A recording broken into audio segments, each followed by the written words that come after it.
El siguiente segmento tiene contenido o opinión. La entrevista en A Primera Hora. Analizamos los hechos del momento junto a sus protagonistas. Muy bien, gracias por la sintonía, gracias por los saludos, gracias por los mensajes, gracias por las críticas, gracias por escuchar, amplificar este espacio de noticias. A Primera Hora por la señal de Majestad Radio y Majestad Televisión. Les recuerdo, estamos con nuestra señal abierta, nuestras frecuencias para Pichincha, Esmeraldas y Manabí. Estamos esta hora en Santo Domingo de los Áchilas por el canal 3 para los suscriptores de TVNet. Ya mismo estaremos con Majestad Televisión. Estamos en www.radiomajestad.com. Estamos en Facebook Live a través de las fanpage de la fanpage de Majestad Radio y también en el canal de YouTube de Majestad Radio. Ahí tienen dos posibilidades para que no solamente nos escuchen, sino también nos miren. El doctor Freddy Carrión, defensor del pueblo, está con nosotros. ¿Cómo le va, doctor? Bienvenido. Buenos días, Fabricio. Muchas gracias por la invitación. Enviarle un afectuoso saludo a usted y a quienes nos escuchan por Radio Majestad. Gracias. Por la invitación. Muy gentil a usted, doctor, por la gentileza. A ver, la Corte Constitucional la semana anterior ha tomado una decisión que termina siendo histórica. Es una decisión histórica. No deja de ser una decisión polémica. Muy polémica evidentemente, pero termina siendo histórica, que es la de declarar inconstitucional el artículo 150 del Código Orgánico Integral Penal respecto de el aborto no punible, y eso se traduce en la despenalización del aborto por violación. Y dentro de la resolución le hace un encargo a la Defensoría del Pueblo para que en el plazo de 2 meses establezca o prepare un proyecto de ley que debe ser presentado a la Asamblea Nacional, que a su vez tendrá un plazo de 6 meses para discutir esa iniciativa. Queremos que le explique a la audiencia en qué consistirá ese trabajo de la Defensoría del Pueblo, por favor.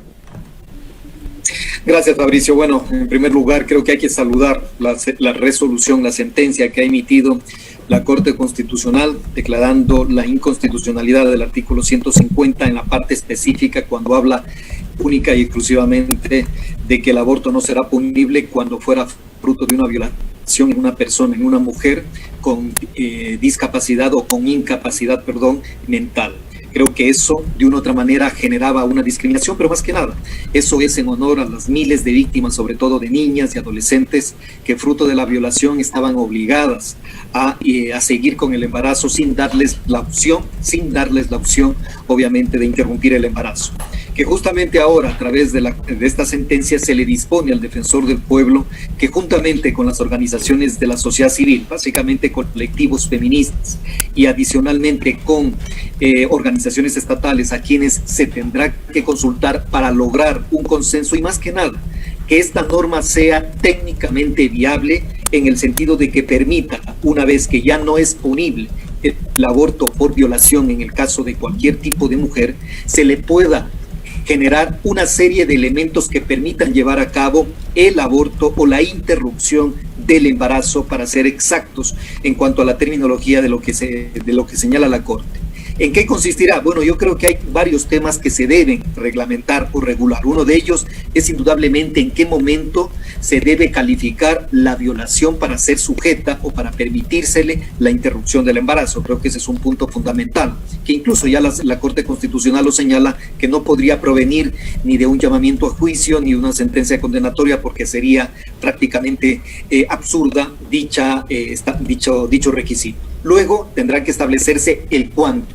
Es decir, hasta qué fecha se puede proceder con el aborto cuando es fruto de una violación, e indudablemente los servicios públicos, tomando en cuenta que tenemos una red privada de salud, y si ella también incluirá dentro de esta regulación junto con la red pública a efectos de también legislar sobre el tema de la objeción de conciencia, que es un aspecto importante de aquellos médicos que se resisten o se niegan a practicar el aborto para aquella mujer que ha sido violada o que viene de una violación y que obviamente ha decidido someterse a la interrupción voluntaria del embarazo. Todos estos elementos deben regularse juntamente con los colectivos feministas, con adicionalmente universidades, con la Organización Mundial de la Salud, que hay muchos aspectos técnicos, muchos aspectos científicos o llamémoslo así de médicos, que deben estar previamente regulados para que esto vaya en procura de garantizar el derecho de aquella mujer que, siendo víctima de una violación, decide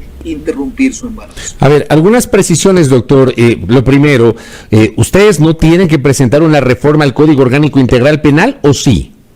No, esto no se trata de reforma al Código Orgánico Integral Penal, porque con esta declaratoria de inconstitucional de la frase de una mujer con incapacidad mental, eso está declarado inconstitucional y por lo tanto ha salido del ordenamiento jurídico.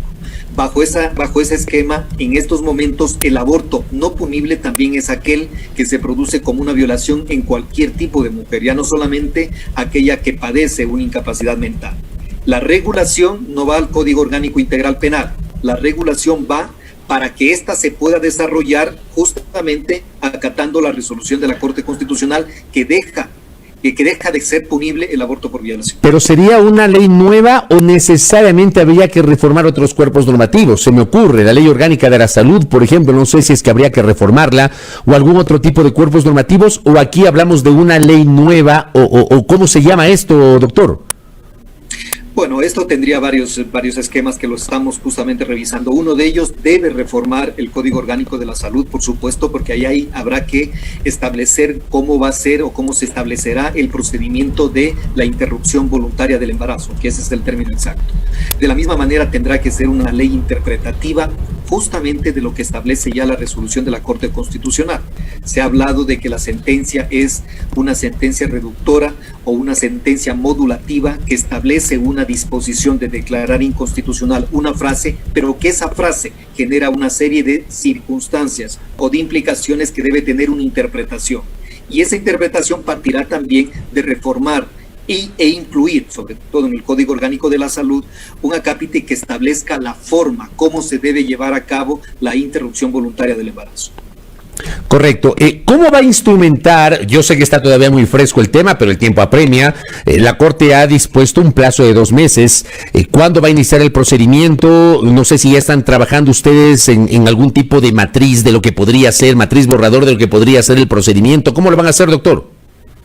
Bueno, a partir de la notificación de la sentencia, nos llegó la sentencia el viernes 30 de abril, nos llegó la sentencia notificada por la Corte Constitucional y a partir de ahí la Defensoría del Pueblo, o más bien he dispuesto que el mecanismo de protección de derechos de las personas de género, básicamente el mecanismo de protección de género, empiece a articular una hoja de ruta. Sobre todo porque hay que tomar en cuenta a los colectivos. Ellos son los que deben aportar respecto de la regulación en cómo se debe proceder para la interrupción voluntaria del embarazo cuando sea la decisión de la persona que ha sufrido una violación. De esto también tenemos que indudablemente involucrar sobre todo a los científicos, a las personas técnicas en temas médicos que establezcan cuándo y cómo se debe realizar esta interrupción voluntaria del embarazo. Porque tomemos en cuenta, y lo dice la propia Constitucional, hay el derecho del nasciturus frente al derecho también de las niñas, adolescentes y mujeres que han sido víctimas de una violación. Tenemos que ponderar esos derechos y en ese sentido presentarle a la Asamblea Nacional una regulación que proteja o que permita tomar aquella decisión en seguridad, que no sufra ningún tipo de riesgo la mujer que ha decidido someterse a la interrupción del embarazo, pero adicionalmente también proteger lo que la propia Corte Constitucional ha mencionado, el derecho del nasciturus, porque tomará en cuenta, en Argentina, por ejemplo, se establece que a las 14 semanas se puede someterse a la interrupción voluntaria del embarazo. De esa manera también tendremos que establecer científica o médicamente cuál o a cuántas semanas debería acudirse ante un médico, ante un galeno para proceder a la interrupción voluntaria del embarazo. Todos esos temas que indudablemente deben encontrarse regulados a fin de poder, a través de la sentencia, tener una regulación lo más amplia y protectora, tanto para el derecho del nasciturus, como dice la Corte Constitucional, como efectivamente para la mujer víctima de una violación. Doctor Carrión, me piden que le haga la siguiente pregunta. Janet Ceballos Andrade está en sintonía nuestra y me dice que le pregunte respecto de la declaración juramentada para probar la violación. Eso no está claro, nos dice nuestro oyente. Efectivamente, todavía no se puede llegar a establecer si será una declaración juramentada o con la simple denuncia que establezca en la Fiscalía. Porque una vez que establece la denuncia, la persona que ha sido sujeta de violación, a partir de ahí se da conocimiento de un delito.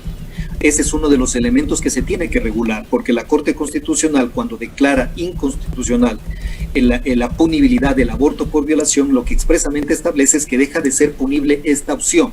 Por lo tanto, esta opción parte de un hecho delictivo, que es una violación. En ese sentido, con Fiscalía General del Estado deberemos establecer en qué momento se debe presentar la denuncia o a partir de qué momento, una vez presentada la denuncia, procede la interrupción voluntaria por el embarazo. Porque le voy a poner un ejemplo que es muy real, sobre todo en el caso de niñas, cuando son agredidas o son sujetas de una violación, puede pasar meses, semanas o meses, sin que ellas lo digan, sin que ellas lo expongan, dado el trauma psicológico que eso genera. En ese sentido también es fundamental llegar a establecer hasta qué semana se puede generar el aborto por la interrupción involuntaria del embarazo, sin afectar indudablemente tanto los derechos de la mujer como los nasciturus. Todo ese tipo de regulación tiene que encontrarse establecida en esta norma, en este proyecto de ley que se presentará a la Asamblea, y en donde es fundamental los colectivos de la sociedad civil, organizaciones estatales como la propia Secretaría de Derechos Humanos, como el Consejo Nacional de Igualdad de Género, como la propio Ministerio de Gobierno y por supuesto Fiscalía General del Estado, además de la academia, médicos, Federación Médica, que nos permita tener una comprensión global de este fenómeno y de esa manera generar un articulado que permita garantizar los derechos. Mientras no se apruebe esta ley que usted tiene que presentar, que la Defensoría tiene que presentar, tiene un plazo de 2 meses y luego la Asamblea tendrá un plazo de 6 meses, conforme ordena la Corte Constitucional. Mientras no existe esa ley, doctor, en estricto rigor, ¿no se puede instrumentar el aborto por violación sin que sea punible? ¿O sí, doctor? Bueno, primero tenemos que tener en cuenta un aspecto fundamental. Una vez que está publicada la resolución de la Corte Constitucional, el aborto por violación ha dejado de ser punible. Eso entra de inmediata la vigencia con la publicación de la resolución o de la sentencia de la Corte Constitucional. Por supuesto que la Corte prevé tiempos completamente reducidos para aprobar un proyecto que permita regular, pero la regulación no puede condicionar la vigencia de la sentencia de la Corte Constitucional. A partir de su publicación en el registro oficial, ha dejado de ser punible el aborto por violación en cualquier tipo de mujer o en cualquier condición. Es decir, doctor, no solamente aquella... perdón que le interrumpa, no solamente doctor. Aquella que padece una incapacidad mental, sino en términos generales. Correcto. Perdón que le interrumpa, doctor. O sea, con la sentencia de la Corte Constitucional que ya está en vigencia, etcétera, si en este momento, aunque no exista esta regulación, una mujer decide abortar porque fue embarazada producto de una violación, no puede ser enjuiciada, no puede ser sentenciada, ni mucho menos por aquello. Definitivamente, no pueden ser enjuiciadas. De hecho, Fabricio, de acuerdo inclusive al principio de favorabilidad de la norma penal, una vez que se ha emitido o se ha publicado la sentencia, todos aquellos procesos que se encuentren en curso, ya sea con instrucción fiscal, llamamiento a juicio, incluso con sentencia, deben quedar completamente archivados, porque ya no existe el tipo penal. Por lo tanto, todo proceso que esté en estos momentos en proceso por algún tema o en curso, por alguna denuncia de un aborto por violación, tienen que quedar completamente archivados porque ya no hay el tipo penal. De la misma manera, si en estos momentos hay una persona, una mujer, que ha sido violada, que ha sido sujeta de una violación, en este momento toma la decisión de interrumpir el embarazo, tiene todas las condiciones para hacerlo porque ya no genera ningún tipo de punibilidad dicho aborto. Correcto, doctor. Ahí me queda claro ese tema. Yo no sé si usted tiene algún tipo de estadística de cuántos casos de mujeres que hayan incurrido en esta, que hasta la semana pasada era una infracción prohibida expresamente y penalizada en el Código Orgánico Integral Penal, hayan sido procesadas e incluso hayan sido sentenciadas. No sé si hay una estadística sobre esto, doctor.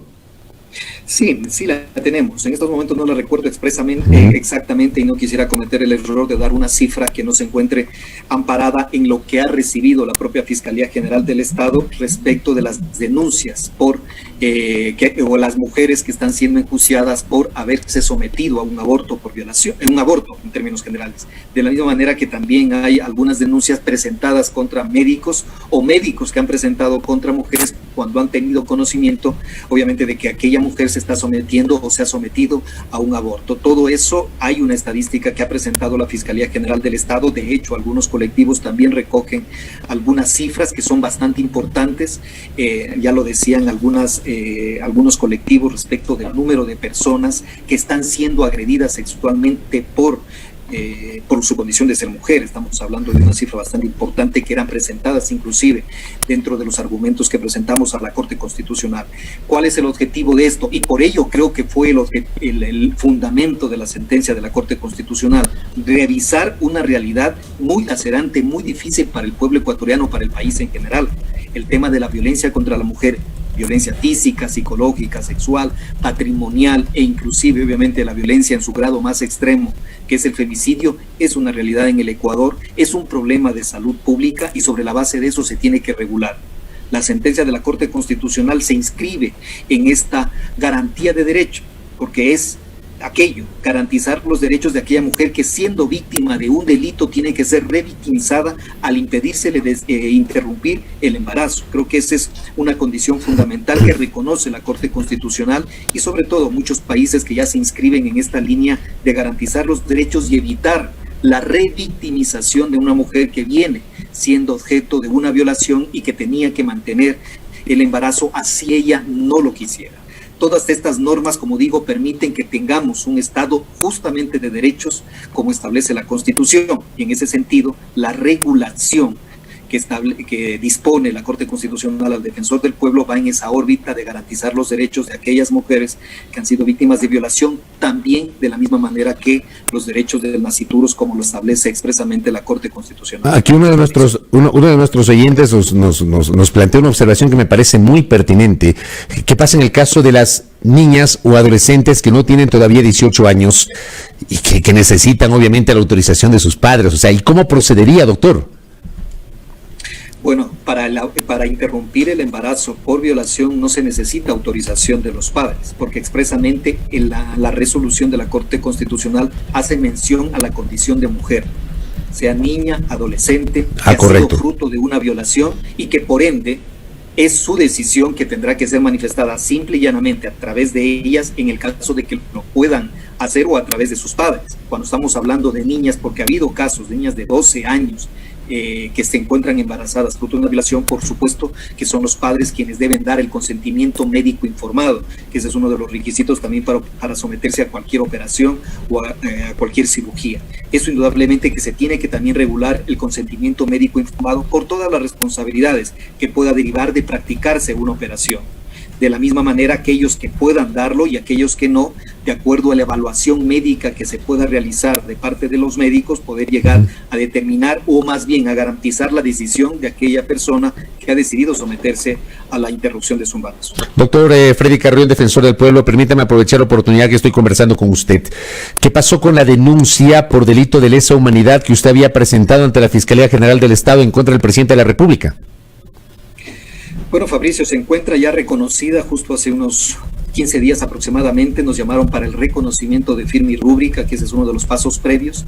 Esperamos que se emita la resolución o la providencia respectiva del inicio de la investigación y que se empiece, sobre todo, dado que ya está por terminar el mandato del actual gobierno, que se lo llame a rendir su versión al presidente de la República, al ministro de Defensa, a la ex ministra de Gobierno, que bueno, ya no se encuentra en el país, y a todas las personas que formaron parte o que estuvieron en la cúpula de la Policía Nacional frente o reprimiendo a las personas en el mes de octubre, de tal manera que empiecen a dar versiones y sobre todo a determinar la existencia de la infracción como la existencia de la responsabilidad de las personas a las que he acusado directamente de un delito de violaciones o delito de lesa humanidad. Y en esto permítame decirle algo más que es importante. Mire lo que acaba de pasar en Chile.